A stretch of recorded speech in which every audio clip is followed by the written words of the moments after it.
1971 के जंग के बाद पाकिस्तान में बड़ा उदास सा माहौल था। मैं 6 साल का था। उस वक्त जिया उल हक ने एक ऐसी बात बोली जो मेरे जहन में गड़ गई। Bleed India with 1000 cuts. हाँ, बिल्कुल ऐसे जिस तरह हमने इसके जिस्म पे इतने छोटे छोटे से सुराख बनाए ना, इससे बदतर हालत करूंगा मैं उस मुल्क की। 5 मार्च 2004 की एक ठंडी शाम जम्मू कश्मीर के सोफिया जिले की बर्फीली वादियों के बीच एक छोटा कमरा था जहां मिट्टी के चूल्हे पर रखी केतली से भाप उठ रही थी। कमरे के भीतर एक खामोशी छाई हुई थी और उस खाट पर 2 बेहद खतरनाक आतंकवादी कमांडर अबू तोरारा और अबू सब्जार बैठे हुए थे। दोनों की निगाहें उस नए भर्ती की तरफ थी जो कैवा बना रहा था। उसका नाम था इफ्तिखार भट्ट, जो कुछ हफ्ते पहले अचानक उनके बीच आ गया था। उसने कहा कि भारतीय सेना ने 3 साल पहले उसका भाई मार दिया था और अब वो उसकी मौत का बदला लेना चाहता है।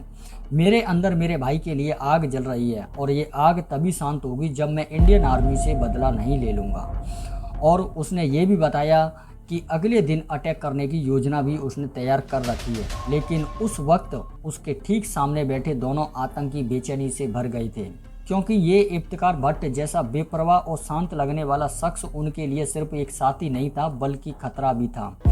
फिर अचानक इफ्तिखार भट्ट तीनों आतंकियों के लिए कैवा लेकर आया और खामोशी से बैठ गया। जैसे ही तोरा ने सवाल पूछा कि तू कौन है, इफ्तिखार भट्ट कुछ पल के लिए शांत रहा। फिर दोबारा आतंकवादी ने थोड़ा टाइट आवाज में बोला कि तू कौन है। इतने में इफ्तिखार भट्ट बोलता है, भाईजान अगर भरोसा नहीं है तो ये लो बंदूक और मुझे मार दो। तभी दोनों आतंकवादी थोड़ी देर के लिए शांत हुए।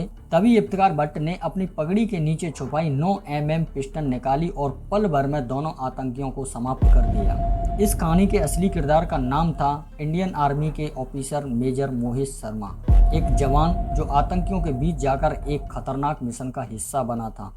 खास तौर पर वो जिस कहानी को निभा रहा था वो इतनी सटीक थी कि कोई भी उसे पहचान नहीं सका। कैसे मोहित शर्मा ने घर छोड़कर इंडियन आर्मी ज्वाइन की, कैसे मोहित शर्मा ने इंडियन आर्मी से बदला लेने का नाटक किया, क्या एक सैनिक ने दुश्मन के बीच छुपकर कैवा पिलाया और फिर पलक झपकते ही सब खत्म कर दिया। फिल्म धुरंधर असल जिंदगी के किस वीर पर आधारित है या सिर्फ अफवाह है? मोहित शर्मा ने कहा था कि मारा जाऊंगा लेकिन कभी पकड़ा नहीं जाऊंगा। क्या हुआ उस दिन सच में? पाकिस्तानी पुलिस, डकैत और ग्लोबल आतंकी कैसे जुड़ गई भारतीय सेना की कहानी? आइए समझते हैं आज की इस वीडियो में इन्हीं सब सवालों के जवाब।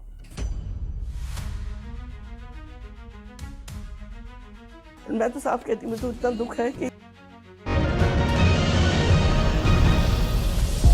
मोहित शर्मा का जन्म 13 जनवरी 1978 को हरियाणा के रोहतक में हुआ। उनके पिता बैंक अधिकारी थे और मां जल बोर्ड में काम करती थी। बचपन से दोनों भाई पढ़ाई में तेज थे। उनके परिवार की इच्छा थी कि मोहित शर्मा सुरक्षित और एक अच्छा करियर चुने, लेकिन मोहित शर्मा के दिल में सेना का जुनून था। भले ही उनके बड़े भाई इंडियन एयर फोर्सेस जाना चाहते थे, लेकिन मोहित का मन पलट चुका था। जहां हर कोई इंजीनियरिंग की तैयारी कर रहा था, लेकिन मोहित शर्मा ने एनडीए की तैयारी की। पर कुछ दिनों तक उनका रिजल्ट घर वालों से छुपाया गया था ताकि वो अपनी पढ़ाई छोड़कर मजदूरी की ओर ना भागें, माँ बाप कहीं दूसरी जगह पर सेटलमेंट ना कर दें। आखिरकार जब मोहित ने ये जान लिया कि एनडीए में सफल हो गए, वो बिना रुके भोपाल की ओर चल पड़े एसएसबी इंटरव्यू के लिए। उनकी मां ने उन्हें मजबूत बनाने में मदद की। उन्होंने प्रोटीन भरपूर खाना तैयार किया जिससे उनका वजन पर्याप्त हो गया। और 1995 में पुणे के एनडीए कैंपस में मोहित ने 3 साल की कड़ी ट्रेनिंग पूरी की और कई खेलों में भी बहुत अच्छा प्रदर्शन किया। इसके बाद उन्होंने इंडियन मिलिट्री एकेडमी में दाखिला लिया और 1999 में कारगिल युद्ध छिड़ा तो उनके अंदर देश के लिए लड़ने का जज्बा तेजी से जाग उठा। उन्होंने अपनी मेहनत से बटालियन कमांडर, जूनियर या सीनियर कैप्टन, फर्स्ट लेफ्टिनेंट हासिल किया। लेकिन यही वो वक्त था जब मोहित ने पैरा स्पेशल फोर्सेस के लिए चुनौती स्वीकार की। इस खास टीम के लिए आतंकवाद का मुकाबला करना और ऐसे खतरनाक मिशनों को अंजाम देना जिसमें जिंदगी हर वक्त जोखिम में होती है। मेजर मोहित शर्मा की पहली पोस्टिंग राजौरी सेक्टर में हुई, जहां उन्होंने 38 राष्ट्रीय राइफल्स के साथ काम किया, जहां आतंकियों का घराना एक दलदल था। हिजबुल मुजाहिदीन के कमांडर अबू सब्जार और अबू तोरारा, जो कश्मीर के दूर दराज इलाकों में दहशत फैलाते थे, उनकी पहचान का पता लगाना मुश्किल था क्योंकि वे गुफाओं और पहाड़ों में छिपे रहते थे। सैनिकों के लिए उनका सामना करना एक दिमागी खेल था। इसी मिशन के लिए मोहित को गुप्त ऑपरेशन में भेजा गया था, जहां उन्हें इफ्तिकार भट्ट की पहचान देनी पड़ी। उन्होंने कश्मीरी पोशाक पहनी, भाषा सीखी, दाढ़ी बढ़ाई, मस्जिद जाना शुरू किया और पूरा हुलिया ऐसे बनाया कि हर कोई उन्हें लोकल स्थानीय समझने लगा। उन्होंने आतंकियों को अपनी झूठी कहानी सुनाई कि 3 साल पहले भारतीय सेना ने उनके भाई को मार डाला, जिससे वे बदला लेना चाहते हैं। वे 2 महीने तक घाटियों की गलियों में घूमे और धीरे धीरे हिजबुल और ओवरग्राउंड वर्कर्स के साथ भरोसे में आए।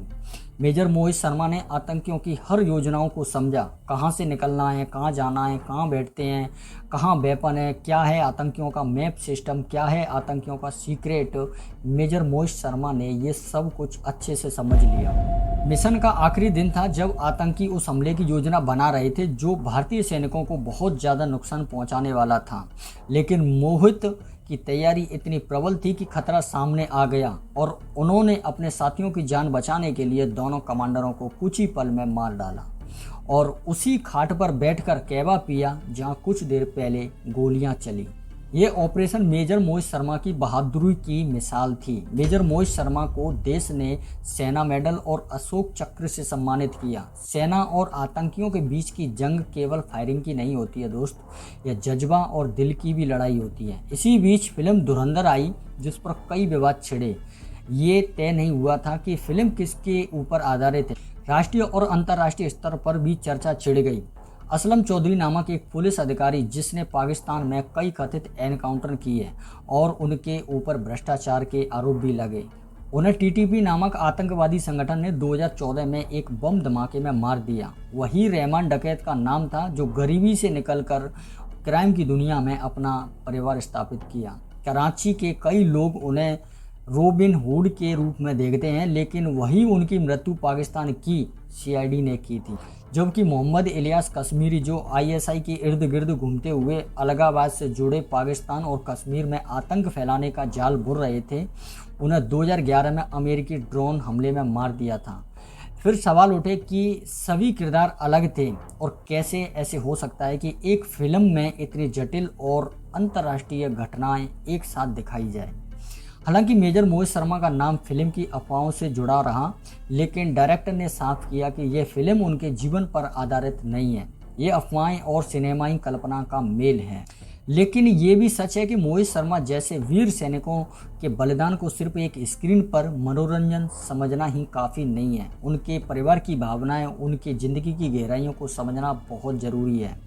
इनके बिना कोई भी कहानी पूरी नहीं होती है। वे हमारे राष्ट्र की आत्मा हैं और हमें उनके सम्मान के साथ उनकी कहानियों को भी देखना चाहिए। याद रखें कि इन कहानियों के पीछे इंसान होते हैं, उनके जख्म और उनके सपने भी होते हैं, और हमें ये तय करना होता है कि हम उनको कैसे याद करना चाहते हैं, क्या केवल एक थ्रिलर की तरह या संवेदनशीलता के साथ। दोस्तों, सेना है तभी हम सेफ हैं, वरना यहाँ भी हम सेफ नहीं हैं। तो भारत की आत्मा यानी कि इंडियन आर्मी के लिए तहे दिल से धन्यवाद।